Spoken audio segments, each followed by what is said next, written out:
नमो Narayan friends, मैं आपका host and दोस्त एस्ट्रो आर्यन स्वागत करता हूं आप सभी का आपके अपनी YouTube channel astro saga for you पर, जहां हम लेकर आते हैं हमारे ज्योतिष शास्त्र, हमारी गौरवशाली वैदिक संस्कृति व मानव जीवन तथा ब्रह्मांड से जुड़े मिस्टीरियस व इंटरेस्टिंग फैक्ट्स आप सभी के लिए। सो आइए बिना देरी किए शुरू करते हैं आज की इस वीडियो को। पामिस्ट्री यानी हस्तरेखा का अध्ययन करने वाले इस क्षेत्र में इंटरेस्ट रखने वाले सभी जिज्ञासु लोगों के लिए हस्तरेखाओं का अध्ययन करने से पूर्व हाथों की बनावट का अध्ययन अत्यंत आवश्यक हो जाता है, क्योंकि हथेली के ऊपरी हिस्से की बनावट भी मानव प्रकृति का अध्ययन करने में अति आवश्यक है।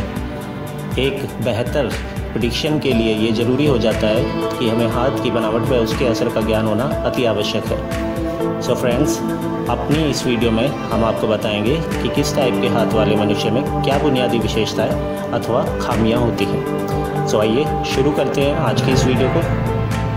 हाथों के बनावट की यदि बात की जाए तो बेसिकली हमारे हाथ की बोन्स के स्ट्रक्चर के आधार पर मुख्यतः 7 प्रकार की हैंड स्ट्रक्चर पामिस्ट्री में बताई जाती हैं। पहला है हमारा प्राइमरी हैंड, या कहें तो एक साधारण मनुष्य का हाथ। इस प्रकार का हाथ मोटा, हैवी और फैटी होता है। इस हाथ का कोई परफेक्ट आकार नहीं होता और देखने में थोड़ा सा पतला होता है। अंगुलियों का भी कोई विशेष अनुपात नहीं होता। पामिस्ट्री के शब्दों में यदि कहा जाए तो इस प्रकार के हाथ के स्वामी को पूर्णतः सभ्य लोगों की श्रेणी में नहीं गिना जाता। इनमें लोगों की नकल करने की आदत होती है, अर्थात वैसे तो ये लोग एकदम जंगली भी नहीं होते, परंतु अपने दिमाग पर ज़्यादा जोर न डालते हुए तथा अपनी क्षमताओं से अनजान ऐसे लोग रोटी, कपड़ा और मकान तक की सोच तक ही सीमित होते हैं। इसके अलावा जीवन के मायने इन लोगों के लिए इससे ज़्यादा नहीं होते। कमाना, खाना पीना, सोना, फिटनेस जैसे वही दैनिक दिनचर्या ही इनके लिए जीवन होती है, तथा इससे ज़्यादा ये लोग न जीवन को समझते हैं और न ही इससे ज़्यादा जीवन के मायने इन लोगों के लिए कुछ होते हैं।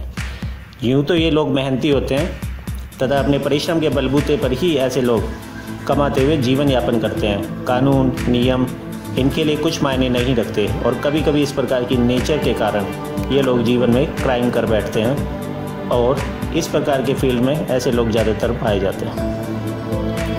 दूसरे टाइप का हैंड होता है स्क्वायर, यानी वर्गाकार श्रेणी का हाथ। इस प्रकार के हाथ को यदि ऊपर से देखा जाए तो इनकी उंगलियों पर नोट्स पाए जाते हैं जो कि प्रोमिनेंट होते हैं। इस प्रकार के हाथ प्राइमरी हैंड के मुकाबले कम मोटे तथा अंगुलियां भी पतली पाई जाती हैं। हथेली की शेप दोनों तरफ लगभग सेम विड्थ व लेंथ की होने के कारण ये स्क्वायर शेप वाले होते हैं। इस प्रकार के हाथ वाले लोगों को कैरेक्टर्स की यदि बात की जाए तो ऐसे लोग जीनियस और बुद्धिजीवी लोगों की कैटेगरी में आते हैं तथा सोसाइटी व मानवता के हित में रहते हुए अपना योगदान देते हैं। ऐसे लोग समाज को लीड करने की खासियत से भरपूर होते हैं तथा आने वाले भविष्य के लिए निश्चित रूप से आदर्श छोड़ जाते हैं। इस प्रकार के हाथ के स्वामी ज़्यादातर दार्शनिक, कलाकार, चित्रकार, लेखक, मनोवैज्ञानिक इत्यादि क्षेत्रों में अपना वर्चस्व रखते हैं। इस प्रकार के लोगों के लिए पैसा इतना मायने नहीं रखता जितना कि सामाजिक प्रतिष्ठा, मान सम्मान व यश मायने रखता है। तीसरे प्रकार का हाथ है वर्कमैन्स हैंड, यानी कारीगरी वाला हाथ। इस प्रकार के हाथ के स्ट्रक्चर को यदि देखें तो हथेली चौड़ाई के मुकाबले ज़्यादा लेंदी होती है। हथेली के जॉइंट से ऐसा हाथ ज़्यादा चौड़ा तथा ऊपर उंगलियों की तरफ बढ़ते हुए थोड़ा नैरो होता जाता है। हथेली के माउंट्स पूरी तरह से विकसित और मांसल होते हैं और अपना पूर्ण विस्तार लिए होते हैं। विशेषताओं की बात करें तो ऐसे हाथ के स्वामी हमेशा ही एक्टिव तथा एनर्जी से भरपूर होते हैं और कभी भी खाली बैठना इन्हें पसंद नहीं होता और अपने आप को हमेशा ही किसी न किसी काम में इन्वॉल्व रखते हैं। बेशक ऐसे लोग किसी भी हालात में पैदा हुए हों, लेकिन अपने एफर्ट्स और स्किल्स का यूज़ करते हुए ये लोग अपने जीवन में प्रगति करते हुए निश्चित रूप से सफलता की सीढ़ियाँ चढ़ते हुए बुलंदियाँ हासिल करते हैं। इनके सभी कार्य पूर्णतः प्लांट और सामाजिक हितों को ध्यान में रखते हुए होते हैं। चौथा हाथ होता है फिलोसफर हैंड, यानी दार्शनिक हाथ। स्ट्रक्चर की यदि बात की जाए तो ऐसे हाथ प्राय लंबे तथा थोड़े नुकीले होते हैं। अंगुलियां लंबी होती हैं तथा उनमें जॉइंट्स पर गांठें अवश्य पाई जाती हैं। नाखून भी प्राय लंबे होते हैं। कैरेक्टर्स की यदि बात करें तो ऐसे हाथ के स्वामी के लिए सोना, चांदी अथवा धन के मुकाबले बुद्धि व ज्ञान के मायने ज़्यादा होते हैं। तथा ऐसे हाथ के स्वामी जीवन में ज्ञान बटोरते हुए उच्च आदर्शों से भरपूर होते हैं। इन्हें मेहनत का कार्य करने की बजाय मानसिक योग्यताओं का उपयोग वाले क्षेत्र ज़्यादा आकर्षित करते हैं। वैसे तो ये लोग काफ़ी सेंटिमेंटल होते हैं, परंतु फिर भी ये लोग अपनी सेंटिमेंट्स तथा प्रैक्टिकल लाइफ के बीच बैलेंस बनाकर रखते हैं। नेतृत्व की क्षमता से भरपूर ऐसे लोग सदैव सामाजिक हित में कार्य करने वाले, नए विचारों व जीवन धारा के अग्रता तथा नई नई चीज़ों के खोजकर्ता होते हैं और एक सक्सेसफुल पर्सनैलिटी के स्वामी होते हैं। समाज व देश हित के लिए कार्य करने वाले ये लोग आजीवन ज्ञान के भूखे होते हैं तथा ज्ञान धन ही इनके जीवन में सर्वाधिक महत्व रखता है।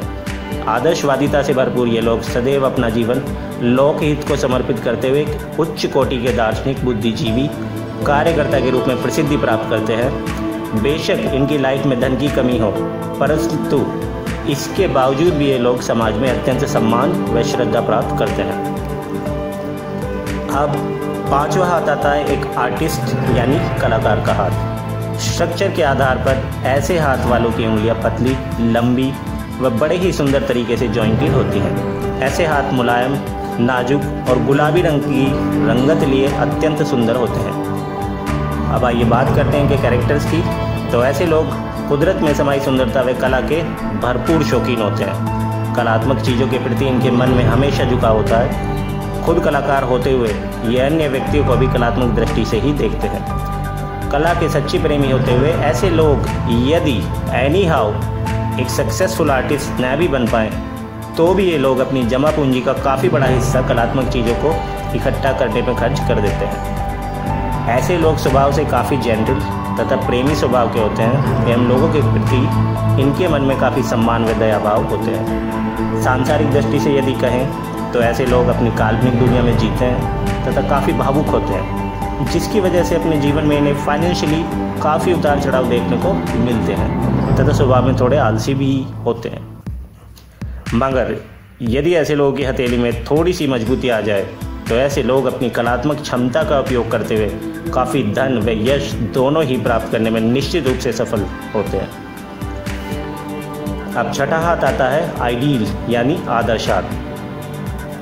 नाम के अनुसार यह हाथ सभी हाथों में सर्वोत्तम कहा जाता है। स्ट्रक्चर में ऐसे हाथ पूर्णतः विकसित, सॉफ्ट, लेकिन हथेली के जॉइंट पर मजबूत तथा न ज़्यादा लंबे न ही ज़्यादा चौड़े होते हैं। विशेषताओं की यदि बात करें तो ऐसे लोगों में इंट्यूशन जैसी विशेष फीचर पाई जाती है, जिसका लाभ उठाकर ये लोग जीवन में आने वाली किसी भी प्रकार की समस्या की जड़ तक पहुंचकर उसे सॉल्व करने में निपुण होते हैं। बेशक जीवन में कितनी समस्याएं आए, परंतु इन समस्याओं से ये विचलित नहीं होते और अपने पथ पर हमेशा अग्रसर रहते हैं। बेशक जीवन में इन्हें असम्मान अथवा समाज की निंदा का पात्र बनना पड़े, परंतु ऐसी स्थिति में भी ये लोग उम्मीद का दामन नहीं छोड़ते तथा आदर्शवादिता के सभी गुणों से भरपूर ये लोग बेशक सामाजिक दृष्टि में नाकामयाब कहे जाते हों, लेकिन हाथ में कोई भी कार्य लेने के बाद ये हर स्थिति में उसे अपनी दृढ़ इच्छा शक्ति के दम पर पूरा करके ही दम लेते हैं। जीवन में आने वाली किसी भी प्रकार की समस्या, फाइनेंशियल लॉसेस, सामाजिक घृणा को झेलते हुए ऐसे लोग कभी भी जीवन में हार नहीं मानते तथा समाज के लिए नेवर गिव अप वाली मिसाल को जिंदा करते हुए अपने उच्च आदर्शों के साथ एक किंग के जैसा जीवन जीते हैं। अब सातवां और अंतिम हाथ आता है मिक्स्ड यानी मिश्रित हाथ। नाम के अनुसार इस हाथ में काफ़ी हाथों की विशेषताओं का समावेश आ जाता है। हाथ की स्ट्रक्चर में ज़्यादातर दार्शनिक व वर्कमैन्स हैंड यानी कारीगरी हाथ का मिश्रण ज़्यादातर पाया जाता है। अब कैरेक्टर्स की यदि बात करें तो ऐसे लोग यूँ तो किसी भी काम को बड़े जोश के साथ शुरू करते हैं, परंतु धीरे धीरे इनका जोश शांत हो जाता है तथा उस कार्य को अधूरा छोड़कर ये अन्य किसी कार्य में मशगूल हो जाते हैं और फिर से कोई अन्य कार्य मिलने पर पिछले कार्य को अधूरा छोड़कर अगले कार्य में लग जाते हैं। अपनी इन्हीं कैरेक्टर्स की वजह से ऐसे लोगों के अधिकांश कार्य अधूरे ही रह जाते हैं। इनका मस्तिष्क ज़्यादातर शक्की और अनिश्चित होने के कारण ये लोग थोड़ा जल्दी निराश हो जाते हैं और किसी भी कार्य के पूरा न हो पाने की वजह से ऐसे लोग खुद में ही सिमट कर रह जाते हैं। लेकिन जीवन के उत्तरार्ध में अपनी इस नेचर को कंट्रोल कर लेने के बाद ऐसे लोग निश्चित रूप से सफलता प्राप्त करते हैं। सो फ्रेंड्स, ये थे पामिस्ट्री के अकॉर्डिंग 7 टाइप्स ऑफ हैंड और उनकी स्ट्रक्चर्स और विशेषताएं, जिनका अवलोकन कर आप किसी भी व्यक्ति के बेसिक कैरेक्टर्स जान सकते हैं। और यदि आप इस फील्ड में रुचि रखते हैं तो हस्तरेखाओं के अवलोकन से पहले ये जानकारी आपके लिए लाभकारी सिद्ध होगी। सो यदि आपको हमारी आज की वीडियो पसंद आई हो तो ऐसी ही अन्य वीडियोस का आनंद उठाने के लिए सब्सक्राइब बटन के साथ बेल आइकन जरूर प्रेस करें और लाइक एंड शेयर करें। वे अपने वैल्यूएबल कमेंट्स हमें अवश्य भेजें। सो मैं आपका होस्ट एंड दोस्त एस्ट्रो आर्यन आज के लिए आप सभी से विदा लेना चाहूँगा एंड जल्दी मिलूंगा ऐसी ही मिस्टीरियस व इंटरेस्टिंग वीडियोस के साथ। तब तक के लिए स्वस्थ रहें, सुरक्षित रहें व जीवन में प्रगति करते रहें। नमो नारायण फ्रेंड्स।